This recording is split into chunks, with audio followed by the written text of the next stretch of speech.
Canadian Group RRSP, Understanding the Canadian Cousin of the U.S.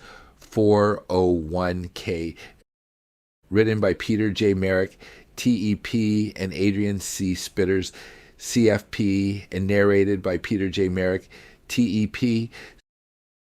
Several years ago, I received a telephone call from the chief financial officer of a software company headquartered in New York. Their company had recently acquired a Canadian technology firm employing approximately 200 people. The acquisition had gone smoothly, but one question remained unanswered. What is the Canadian equivalent of our 401k plan? It sounded like a straightforward question. In reality, it was not. Over the years, I have discovered that many American employers assume Canada's retirement system simply mirrors that of the United States. After all, our economies are closely intertwined. We share the world's longest international border, similar business cultures, and one of the largest trading relationships in history. It is only natural to assume our employee retirement systems developed along similar paths. In many respects, they have. Both countries encourage employees to save for retirement through tax-assisted programs. Both provide opportunities for employers to help fund those savings. Both allow investments to grow on a tax-deferred basis until funds are eventually withdrawn in retirement. Yet beneath those similarities lie important differences. Understanding those differences before establishing employee benefits in Canada can save an employer considerable time, administrative expense, and frustration. This article provides a practical comparison between the American 401k and the Canadian Group Registered Retirement Savings Plan, Group RRSP. Although a Group RRSP is not a perfect equivalent to a 401k, it is frequently the retirement savings vehicle American employers encounter first when establishing operations in Canada. Similar goals, different legislative frameworks. Although the American 401k and the Canadian RRSP were created under different legislation and at different times, they share a common objective: encouraging individuals to become financially independent during retirement. Canada introduced the Registered Retirement Savings Plan in 1957 through amendments to the Income Tax Act. More than 2 decades later, the United States created Section 401k of the Internal Revenue Code through the Revenue Act of 1978. While the legislative foundations differ, the underlying philosophy remains remarkably similar. Both systems recognize that governments alone cannot finance retirement for an aging population. Instead, each country provides tax incentives, encouraging workers to accumulate private retirement savings throughout their working lives. For employers, both systems have become valuable tools for attracting and retaining talented employees. A competitive retirement program is often viewed as an extension of compensation rather than merely an employee benefit. Tax deferral, one of the greatest advantages. Perhaps the greatest similarity between both plans is tax deferral. Contributions made to a traditional 401k generally reduce an employee's current taxable income, while investment earnings remain sheltered from annual taxation until withdrawn. Likewise, contributions made to a Canadian RRSP generally generate an income tax deduction, with investment earnings growing tax deferred until retirement distributions begin.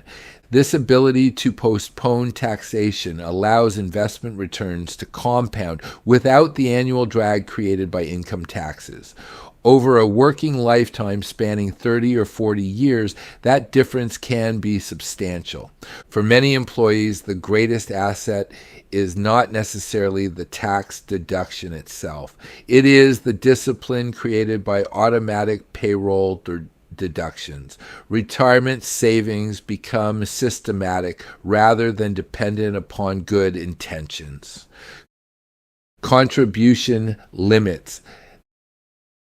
This is where meaningful differences begin to emerge. In the United States, a 401k operates under two separate contribution limits.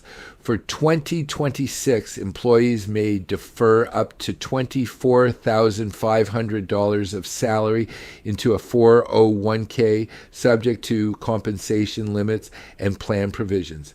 Individuals aged 50 and older may contribute additional catch-up amounts, with enhanced catch-up opportunities available for certain participants between ages 60 and 63 under the Secure 2.0 Act.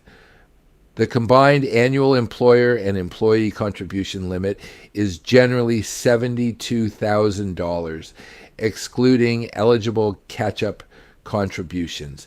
Canada approaches retirement savings differently.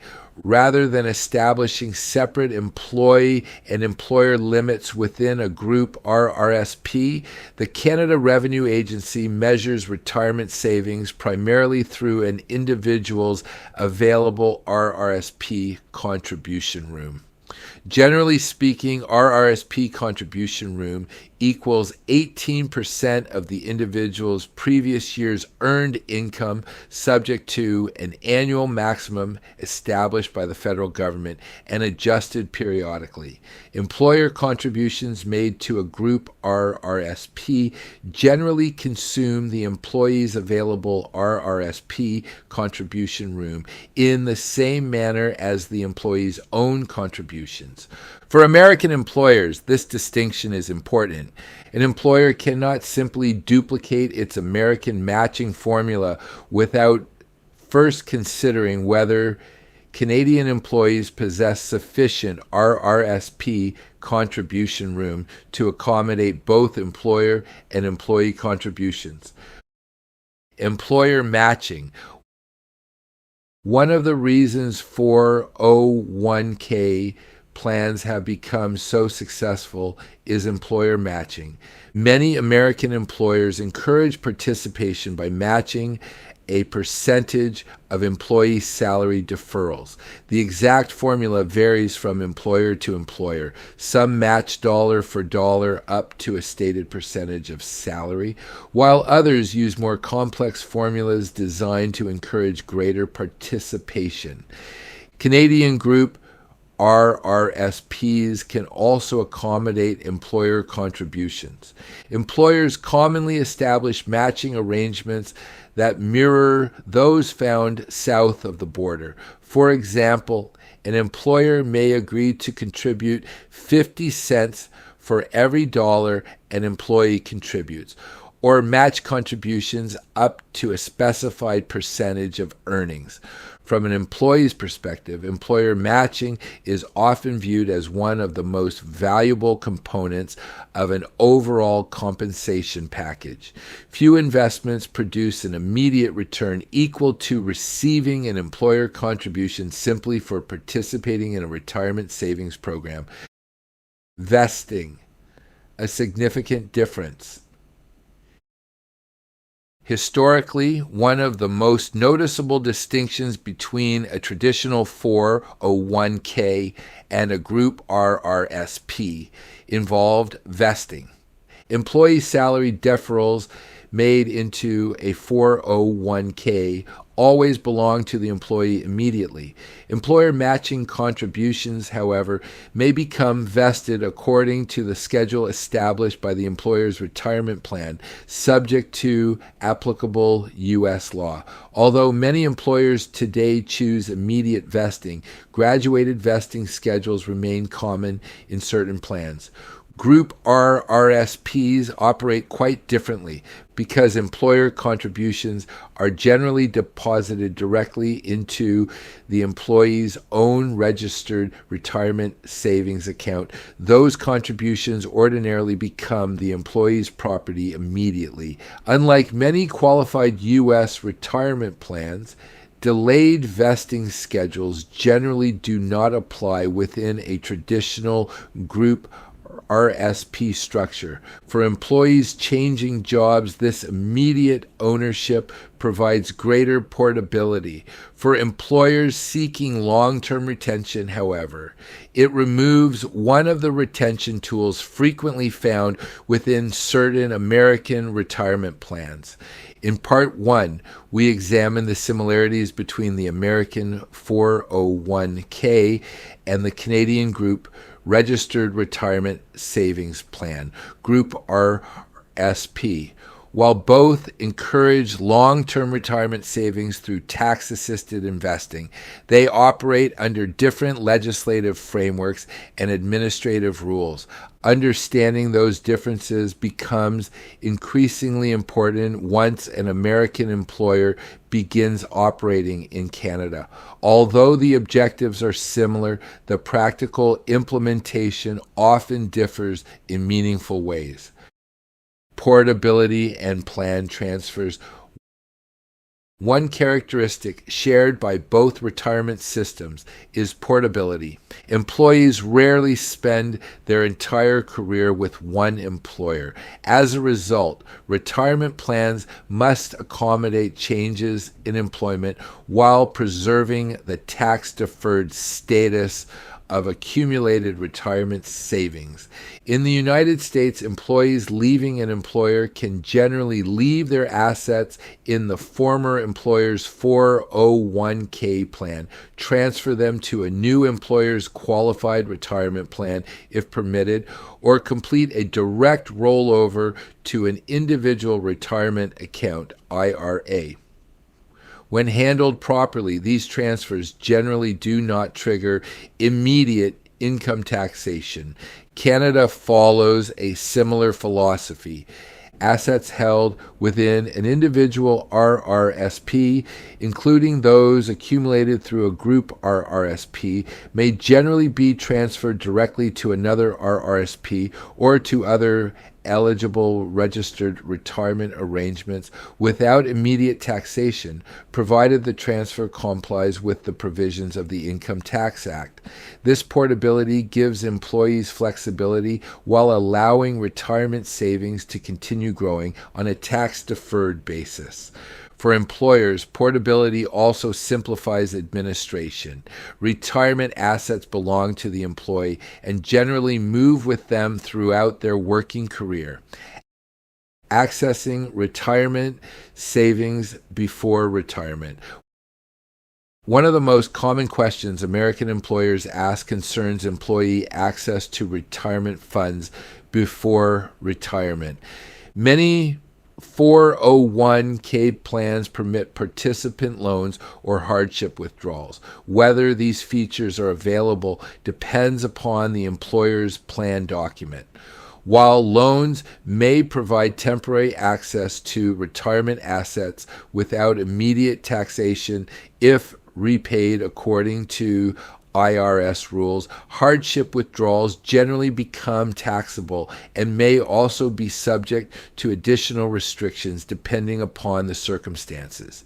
Canadian Group RRSPs take a different approach. Unlike many registered pension plans, Group SPs generally permit withdrawals while the employee remains actively employed. Since the assets legally belong to the employee, access is often more flexible than under many American retirement plans. However, flexibility should not be confused with being free of tax consequences. Withdrawals from an RRSP are generally taxable in the year received, and financial institutions are required to withhold income tax at source.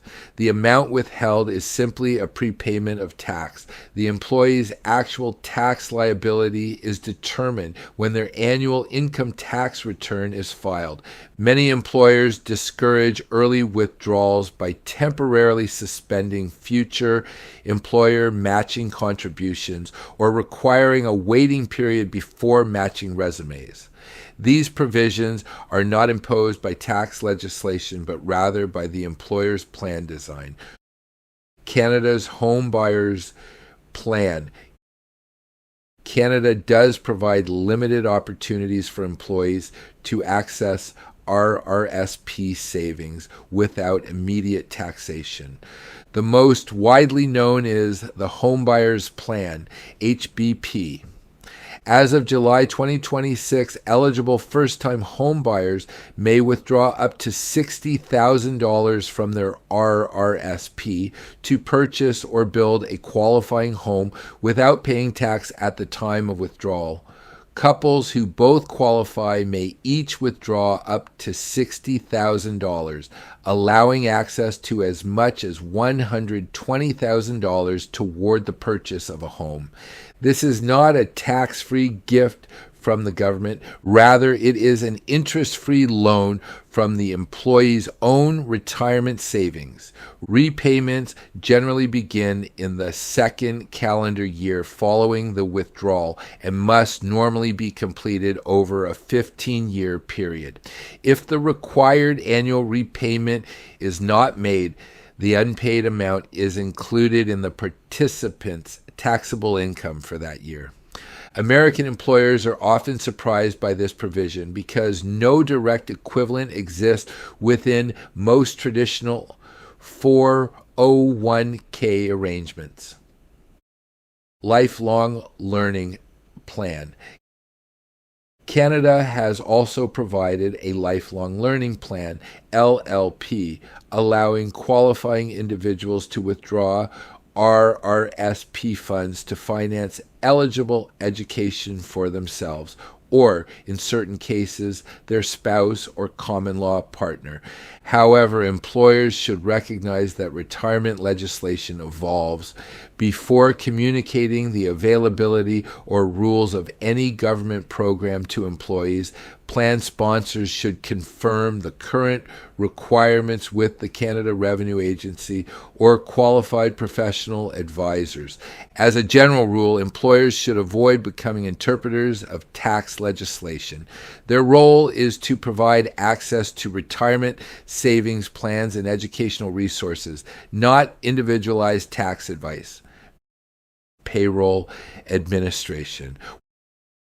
One area frequently overlooked by American employers is payroll administration. Group RRSP contributions are generally deducted directly from payroll, making retirement savings largely automatic.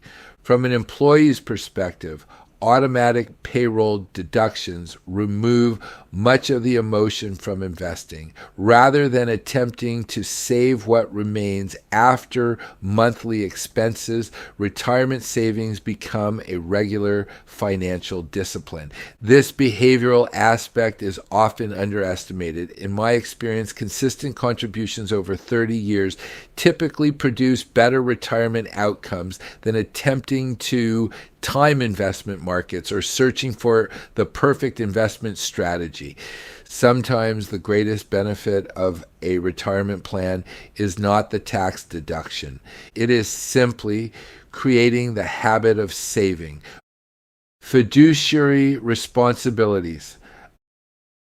American employers familiar with 401k plans are accustomed to operating under the Employee Retirement Income Security Act of 1974, commonly known as ERISA. ERISA establishes comprehensive standards governing qualified retirement plans, including fiduciary responsibilities, disclosure requirements, reporting obligations, participant rights, and remedies for breaches of fiduciary duty. Canadian Group RRSPs are different. Although Group RRSPs generally are not governed by Canadian pension standards legislation in the same manner as registered pension plans, employers offering capital accumulation plans are expected to follow the Capital Accumulation Plan (CAP) guidelines developed by the Canadian Association of Pension Supervisory Authorities (CAPSA). The CAP guidelines establish best practices for employers sponsoring plans in which employees make their own investment decisions. Among other responsibilities, employers should provide understandable information describing the plan, clear explanations of available investment options, educational material regarding investment risk and diversification, decision-making tools where appropriate, and regular statements allowing employees to monitor their retirement savings. Importantly, the employer's responsibility is to provide employees with sufficient information to make informed investment decisions, not to recommend which investments they should purchase. That distinction protects both employers and employees. A practical difference. Perhaps the biggest practical difference between the American and Canadian systems is philosophical rather than legislative. The American 401k is generally designed as an employer-sponsored retirement plan operating within a highly regulated federal framework. A Canadian Group RRSP, by comparison, is often best viewed as a collection of individual RRSP accounts administered through the workplace. The employer facilitates participation and may contribute to the plan, but each employee remains the owner of his or her own RRSP. That seemingly subtle distinction influences administration, vesting, portability, withdrawals, and employee ownership. Understanding it helps American employers avoid trying to force Canadian retirement programs into an American framework where they simply do not fit. Final thoughts. When the New York chief financial officer called me years ago, he was looking for a Canadian version of the 401k.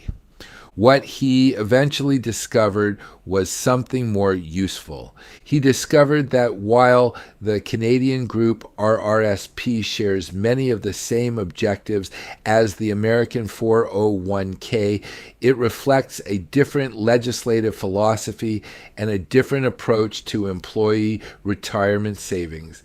Neither system is inherently better. Each has strengths. Each has limitations.